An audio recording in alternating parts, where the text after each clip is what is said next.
ಈ ಒಂದು ಮುಳ್ಳಿಂದ ನೀವು ಮಾಡಿದರೆ ಉಂಟಲ್ಲ ತಂತ್ರ, ನೀವು ಅನುಭವಿಸೋಕ್ಕಿಂತ ಡಬಲ್ಲು ನಿಮ್ಮ ಶತ್ರುಗಳು ಅನುಭವಿಸ್ತಾರೆ.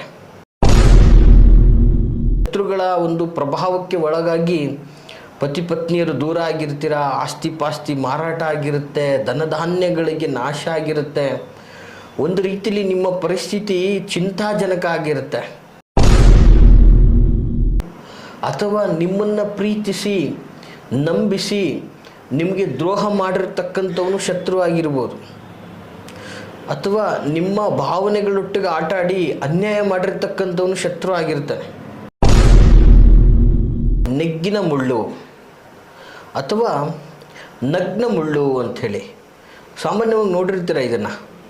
ಇದು ಒಂದು ರೀತಿ ಹಸಿರಾಕಾರದಲ್ಲಿ ಎಲ್ಲ ಕಡೆಯೂ ಕೂಡ ಮುಳ್ಳಿರ್ತದೆ, ಅದಕ್ಕೆ ಒಂದು ದುಂಡಾಗಿರ್ತದೆ. ಎಲ್ಲ ಕಡೆಯೂ ಸಹ ಒಂದು ಗಂಟು ರೀತಿಯಲ್ಲಿ ಇರ್ತದೆ.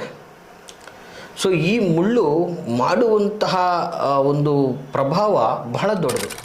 ನಮಸ್ತೆ ವೀಕ್ಷಕರೇ, ನಾನು ನಿಮ್ಮ ಮೈಸೂರಿನ ಶ್ರೀನಿವಾಸನ್. ವೀಕ್ಷಕರೇ, ಸಾಮಾನ್ಯವಾಗಿ ನಾನು ಇವತ್ತಿನ ದಿನ ಹೇಳಿಕೊಟ್ಟಿರ್ತಕ್ಕಂತಹ ಮಾಹಿತಿ ಈ ಒಂದು ವಿಡಿಯೋದಲ್ಲಿ ಬಹಳ ಅದ್ಭುತ ಮತ್ತು ಬಹಳ ಪವರ್ಫುಲ್ ಆದಂತಹ ಒಂದು ತಂತ್ರ ಆಗಿರುತ್ತೆ.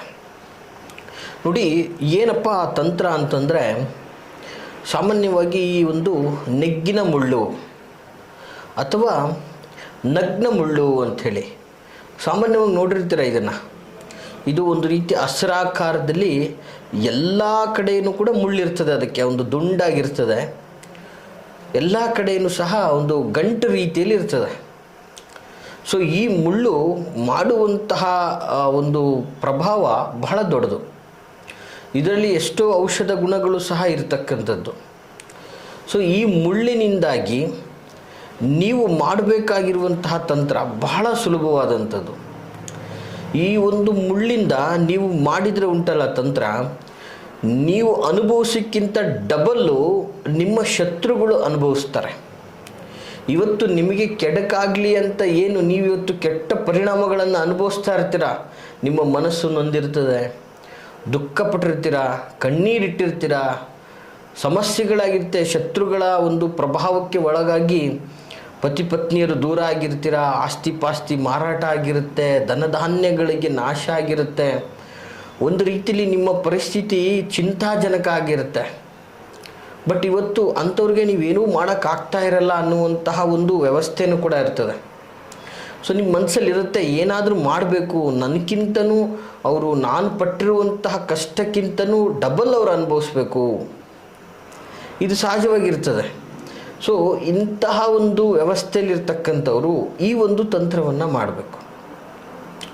ನೋಡಿ, ಇವತ್ತಿನ ದಿನ ಈ ಶತ್ರುಗಳ ಒಂದು ಬಲಾಢ್ಯತೆಯಿಂದಾಗಿ, ಶತ್ರುಗಳು ನಿಮಗೆ ಹಿತಶತ್ರುಗಳಾಗಿರ್ಬೋದು, ಅಣ್ಣ ತಮ್ಮಂದಿರೇ ಶತ್ರುಗಳಾಗಿರ್ಬೋದು, ಅಥವಾ ಬಂಧು ಮಿತ್ರರೇ ಶತ್ರುಗಳಾಗಿರ್ಬೋದು, ಪತ್ನಿನೇ ಶತ್ರುಗಳಾಗಿರ್ಬೋದು, ಪತಿಯೇ ಶತ್ರುಗಳಾಗಿರ್ಬೋದು, ಅಥವಾ ನಿಮ್ಮನ್ನು ಪ್ರೀತಿಸಿ ನಂಬಿಸಿ ನಿಮಗೆ ದ್ರೋಹ ಮಾಡಿರ್ತಕ್ಕಂಥವನು ಶತ್ರು ಆಗಿರ್ಬೋದು, ಅಥವಾ ನಿಮ್ಮ ಭಾವನೆಗಳೊಟ್ಟಿಗೆ ಆಟ ಆಡಿ ಅನ್ಯಾಯ ಮಾಡಿರ್ತಕ್ಕಂಥವನು ಶತ್ರು ಆಗಿರ್ತಾನೆ.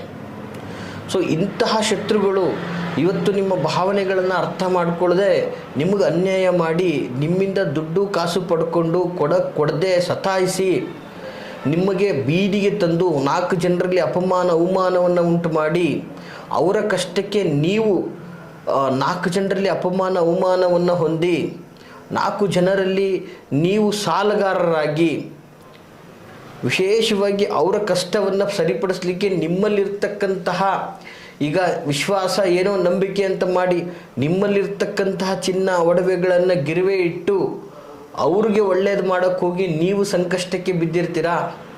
ನಂತರ ಅವರು ನಿಮಗೆ ಯಾವುದೂ ಕೂಡ ಅನುಕೂಲ ಮಾಡಿಕೊಡೋದಿಲ್ಲ. ವೀಕ್ಷಕರೇ, ಇಂತಹ ಪರಿಸ್ಥಿತಿಯಲ್ಲಿ ಇಂತಹ ನೋವುಗಳನ್ನು ಕೊಟ್ಟು ನಿಮಗೆ ಕಷ್ಟ ಕೊಟ್ಟು ನೀವು ಪಡಬಾರ್ದ ರೀತಿಯಲ್ಲಿ ನೋವು ಸಂಕಟವನ್ನು ಅನುಭವಿಸಿರ್ತೀರಾ. ಈ ಅನುಭವಕ್ಕಿಂತನೂ ಡಬಲ್ ಅವ್ರಿಗೆ ಅನುಭವಗಳಾಗಬೇಕು. ನಾವು ಒಳ್ಳೇದು ಮಾಡೋಕ್ಕೆ ಹೋಗಿ ನಮಗೆ ಕೆಟ್ಟದಾಯ್ತಲ್ಲ, ಇವನನ್ನು ನಂಬಿ ನಾವು ಕೆಟ್ಟದಾದ್ವಲ್ಲ, ಇಂಥವನಿಗೆ ನಾವು ಸರಿಯಾಗಿ ಪರಿಣಾಮವನ್ನು ಕೊಡಬೇಕು ಅನ್ನುವಂಥದ್ದಾದರೆ ವೀಕ್ಷಕರೇ, ಬಹಳ ಸರಳ ಸುಲಭವಾದಂತಹ ತಂತ್ರ ಆಗಿರ್ತದೆ.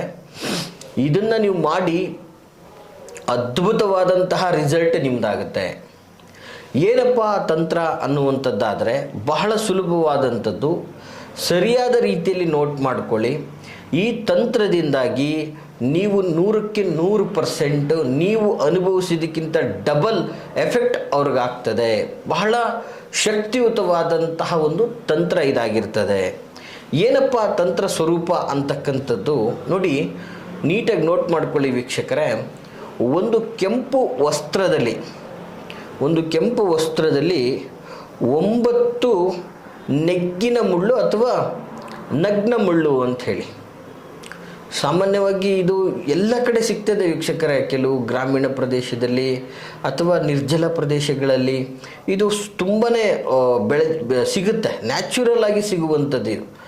ಈ ಒಂದು ನೆಗ್ಗಿನ ಮುಳ್ಳನ್ನು 9 ನೆಗ್ಗಿನ ಮುಳ್ಳನ್ನು ಒಂದು ಕೆಂಪು ವಸ್ತ್ರದಲ್ಲಿ ಹಾಕಿ, ಹಾಗೆ ಒಂದು ಬಿಳಿ ಕಾಗದದಲ್ಲಿ, ಅದು ಬಿಳಿ ಒಂದು ಪೇಪರಲ್ಲಿ ನಿಮ್ಮ ಶತ್ರುವಿನ ಹೆಸರನ್ನು ಬರೆದು, ನಿಮಗೆ ಯಾರು ನಿಮಗಿಂತ ಡಬಲ್ ಅನುಭವಿಸ್ಬೇಕು ಅಂತ ಅವನಿಗೆ ಸಂಕಷ್ಟ, ನೀವು ಕೊಟ್ಟಿದ್ದಕ್ಕಿಂತ ಡಬಲ್ ಅವನು ಅನುಭವಿಸ್ಬೇಕು ಅನ್ನುವಂಥವನಿಗೆ ಅವನ ಹೆಸರನ್ನು ಬರೆದು ನಿಮ್ಮ ಮನೆಯ ದೇವರ ಕೋಣೆಯಲ್ಲಿ, ನಿಮ್ಮ ಮನೆಯ ದೇವರ ಜಗಲಿ ಅಥವಾ ದೇವರ ಮನೆ ಅಥವಾ ದೇವರ ಚಿತ್ರಪಟದ ಮುಂದೆ ಇಟ್ಟು 9 ದಿನಗಳ ಕಾಲ ನೀವು ಅನುಭವಿಸಿದ್ದಕ್ಕಿಂತನೂ ಡಬಲ್ ಅವನು ಅನುಭವಿಸ್ಬೇಕಾಗಿರ್ತಕ್ಕಂಥದ್ದನ್ನು ನೆನೆಸ್ಕೊಂಡು ಭಕ್ತಿಯಿಂದ ಪ್ರಾರ್ಥಿಸಿ. ನಂತರ 9 ದಿನಗಳು ಕಳೆದ ನಂತರ ನಿಮ್ಮ ಶತ್ರುವಿನ ಮನೆಯ ಮೇಲೆ ಅಥವಾ ಅವರು ಓಡಾಡುವಂತಹ ಜಾಗದಲ್ಲಿ, ಈ ಸ್ಥಳಗಳಲ್ಲಿ ಆ ಮುಳ್ಳುಗಳನ್ನು ಎಸೆದುಬಿಡಿ. ಇದನ್ನು ಈ ರೀತಿಯಲ್ಲಿ ಹಾಕೋದ್ರಿಂದ ಖಂಡಿತ ನೀವು ಅನುಭವಿಸೋಕ್ಕಿಂತ ದುಪ್ಪಟ್ಟು ನಿಮ್ಮ ಶತ್ರುಗಳು ಅನುಭವಿಸ್ತಾರೆ. ಇದು ಖಂಡಿತ ಸತ್ಯ ವೀಕ್ಷಕರೇ. ಈ ಒಂದು ತಂತ್ರವನ್ನು ಮಾಡಿ ನಿಮ್ಮ ಒಂದು ಮನದಾಳದ ಈ ಒಂದು ಜಿಜ್ಞಾಸೆ ಅಥವಾ ಈ ಒಂದು ನಾನು ಏನೂ ಮಾಡೋಕ್ಕಾಗಿಲ್ಲ ಅನ್ನುವಂಥ ಹತಾಶೆಯನ್ನು ನೀಗಿಸ್ಕೊಳ್ಳುವಂತಹ ಒಂದು ವಿಧಾನ ಇದಾಗಿರ್ತದೆ.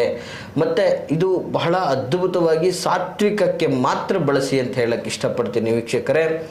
ಈ ಮಾಹಿತಿ ತಮಗೆಲ್ಲ ಇಷ್ಟವಾಗಿದ್ದರೆ ಲೈಕ್ ಮಾಡಿ. ಹಾಗೆ ಯಾರು ಈ ಒಂದು ಬೇರೆಯವರ ಸಂಕಷ್ಟಗಳಿಂದ ಉಪಟಳಗಳಿಂದ ನೊಂದಿದ್ದಾರೆ ಅವ್ರುಗಳಿಗೆ ಈ ಒಂದು ವಿಡಿಯೋನ ತಪ್ಪದೆ ಶೇರ್ ಮಾಡಿ. ಅದಲ್ಲದೆ ನಿಮ್ಮ ಯಾವುದೇ ಥರದ ಸಮಸ್ಯೆಗಳನ್ನು ಮುಕ್ತವಾಗಿ ಸಮಾಲೋಚನೆ ಮಾಡಬೇಕು, ನಮ್ಮೊಟ್ಟಿಗೆ ನೀವು ಹಂಚ್ಕೋಬೇಕು ಅನ್ನುವಂಥದ್ದೇ ಆದರೆ ನಿಮ್ಮ ಮುಂದೆ ಕಾಣ್ತಾ ಇರತಕ್ಕಂತಹ ಸಂಖ್ಯೆಗೆ ಕರೆ ಮಾಡಿ. ನಾವಿರುವಂತಹ ವಿಳಾಸ ಮೈಸೂರಿನ ವಿಜಯನಗರ 2ನೇ ಹಂತ KD ಸರ್ಕಲಲ್ಲಿ ನಮ್ಮ ಕಚೇರಿ ಇರತಕ್ಕಂಥದ್ದು. ನೀವು ನೇರವಾಗಿ ಬಂದು ಸಹ ನಮ್ಮನ್ನು ಭೇಟಿಯಾಗ್ಬೋದು ಅಂತ ಹೇಳ್ತಾ ಎಲ್ರಿಗೂ ಶುಭವಾಗಲಿ. ನಮಸ್ಕಾರ.